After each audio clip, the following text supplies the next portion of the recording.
Hi, tonight I'd like to share with you a little bit about muscular dystrophy. The neuroanatomy that is affected is primarily it's the skeletal muscle fibers and sarcolemia membrane. It also affects the motor unit. It's progressive and degenerative. The respiratory muscles can be affected in the diaphragm and intercostal muscles, causing weakness. And the cardiac muscles are cardiomyopathy in Duchenne's and Becker muscular dystrophy. The smooth muscles can be affected in the GI tract with GI tract impairments. So, as far as population affected, DMD is 1 in 3,500 to 5,000 male births. BMD is 18,000 to 31,000 male births, and it's predominant in males that have an X-linked diagnosis. The age of onset for DMD is 2 to 6 years of age, and BMD is 5 to 15, and FSHD is childhood to adulthood. And muscular dystrophy affects people worldwide of all ethnicities. So the etiology of muscular dystrophy is genetic muscle mutation affecting dystrophin and structural muscle proteins. The course is progressive, degenerative, and lifelong. The prognosis, there is no cure, and what we do is manage by maintaining function and quality of life as well as we can. So the common types of muscular dystrophy are DMD, which is the most severe, and the onset is 2 to 6 years of age. Becker is mild with a later onset, and the facial scapular humeral face and shoulder involvement and myotonic delayed muscle relaxation. As far as signs and symptoms go, the observable signs are the grower's sign, which is climbing up legs to stand, toe walking, a Trendelenburg gait, frequent falls, and difficulty climbing upstairs. The performance skills affected are motor weakness, lack of endurance, coordination, and they also experience balance deficits. In processing skills, we have fatigue that impairs task completion and initiation. The client factors that are involved are body structures, which are the muscle fiber degeneration and pseudohypertrophy, and body functions, which is the progressive muscle weakness that limits endurance and also creates contractures. There's also precautions and safety concerns when we're talking about muscular dystrophy. So cardiac monitoring, this is regular EKGs required for DMD and BMD clients due to cardiomyopathy risks. We do respiratory assessments. We're monitoring oxygen levels and oxygen capacity. We are also looking at fall preventions, which is environmental modifications and providing equipment and emergency protocols. Energy conservation, we're just doing those modifications and pacing for breaks with activities, so frequent breaks.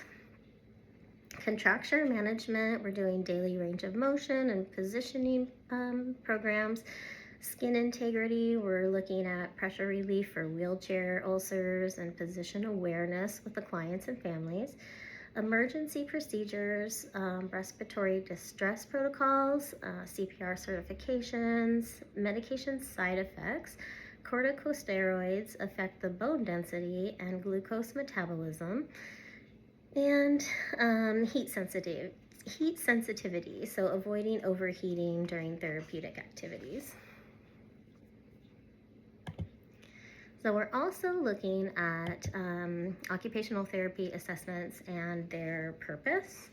So we have the COPM, and that is going to be a client-centered outcome measure. And that's going to create occupational performance and satisfaction across self-care, productivity, and leisure. The PDCAT is going to be a functional capability assessment, and that is daily activities, mobility, social, cognition, function, and responsibility. We have the WeFIM, and that is a functional status assessment. Self-care, sphincter control, transfers, locomotion, communication, and cognition. We have a manual muscle testing, and that is the individual muscle group strength grading that we all learned back in our kinesiology class. And goniometrics, which is the range of motion for joint mobility and contractures, which we also learned in kinesiology.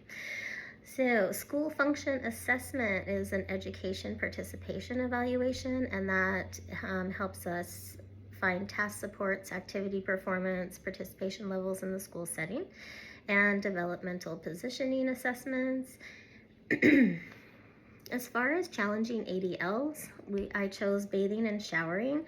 So the primary concerns are progressive proximal weakness, significant impacts ability to reach overhead for washing hair, maintaining standing mounts in the shower, and managing sequencing. So the performance skills are weakness in the shoulder and trunk muscles for reaching and balance. The processing skills are decreased endurance for multiple step tasks.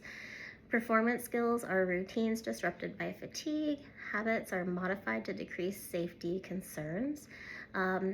Context and environment is physical. So we're talking about bathroom accessibility, grab bars, shower chairs, and social context requires caregiver assistance.